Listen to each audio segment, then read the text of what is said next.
Marathi police और थाना sector 63 की संयुक्त कार्रवाई में एक यूएस सिटीजन से ठगी करने वाले कॉल सेंटर का पर्दाफाश हुआ है। इसमें टोटल 76 लोगों की गिरफ्तारी सुनिश्चित की गई है और इसमें 4 जो मुख्य संचालक हैं इस कॉल सेंटर के, उनकी भी गिरफ्तारी सुनिश्चित की गई। इसमें टोटल 76 में 9 महिलाएं हैं और अन्य पुरुष शामिल हैं। इन लोगों का मेन मॉडस ऑपरेंडी ये रहता था कि पहले ये लोग पैसे देकर ईमेल ब्लास्टिंग करवाते थे। ईमेल ब्लास्टिंग का मतलब होता है कि ये लोग 10,000 लोगों को एक साथ ईमेल कराते थे और उसका ये लोग फिक्स्ड अमाउंट एक पर्टिकुलर पर्सन को देते थे। ईमेल ब्लास्ट होने के बाद जब उसमें बग का मैसेज लिख के आता था, यानी कि जब यूजर्स को पता लगता था कि उनके कंप्यूटर में कोई समस्या है और जब उस लिंक पे क्लिक करते थे तो एक ब्लू कलर की स्क्रीन आ जाती थी और उस स्क्रीन पे लिख के आता था कि कृपया इन नंबरों को कॉल करें अपनी समस्या का समाधान करने के लिए। जब यूएस के सिटीजन इस नंबर पे कॉल करते थे तो कॉल इस कॉल सेंटर पर लैंड होती थी जहां पर दबिश दी गई और जिन लोगों को अरेस्ट किया गया। जब ये लोग खुद को माइक्रोसॉफ्ट के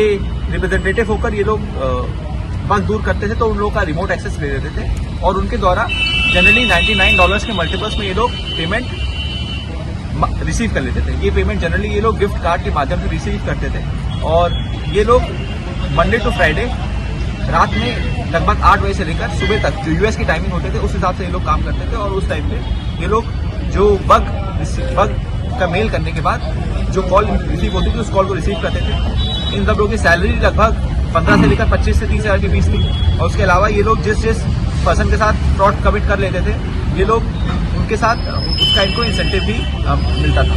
इसके अलावा इन लोगों के पास से कुछ यूएस बैंक्स की फर्जी अकाउंट्स की चेक भी बरामद हुए हैं और ये लोग कई बार चेक यूजर्स को दिखाकर, विक्टिम्स को दिखाकर उनसे पैसे कैश भी करा लेते हैं।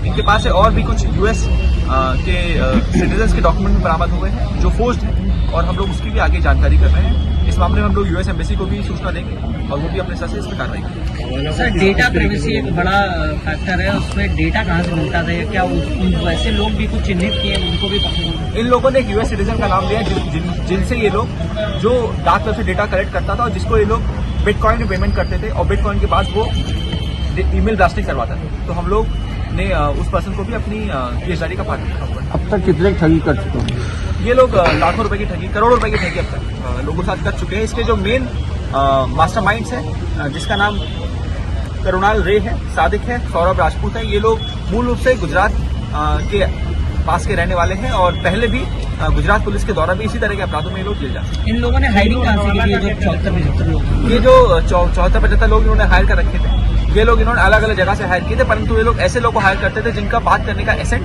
बात करने का तरीका थोड़ा यूएस सिटीजन या अमेरिकन एसेंट में। तो कितने लोगों को ठग चुके होंगे लगभग? ये लोग अब तक सैकड़ों हजारों लोगों ने। सब कब से चल रहा है कॉल सेंटर? ये यहाँ पे करीब 1-1.5 महीने से चल रहा है। इसमें कोई आरोपी ऐसा भी है जो विदेश में पढ़ाई करके आया है? इसमें ये लोग जो पेमेंट्स लेते थे वो कैश कार्ड के माध्यम से लेते थे और कैश कार्ड्स अपना कैश कराने के लिए लोग हवाला एजेंट्स के माध्यम से जो यूएस डॉलर में लोग कैश कार्ड्स को कैश कराते थे और उसके बाद हवाला के माध्यम से लोग इंडियन रुपीज में पेमेंट लेते थे। तो ये हवाला वाले एंगल पे आपको जांच शुरू? बिल्कुल, हवाला में भी हम लोगों के पास इनके कई लोगों के कम कॉन्टैक्ट और फोन नंबर्स मिले हैं जिसपे हम लोग आगे काम। इनमें से कोई आरोपी ऐसा भी जिसने विदेश में पढ़ाई की हो? हाँ, इसमें भी ऐसे भी हम लोग को पूछताछ में ऐसा तथ्य भी आया जिसपे आगे जांच चल रही है। चाइना का भी कनेक्शन है? इस बारे में भी जांच चल रही है।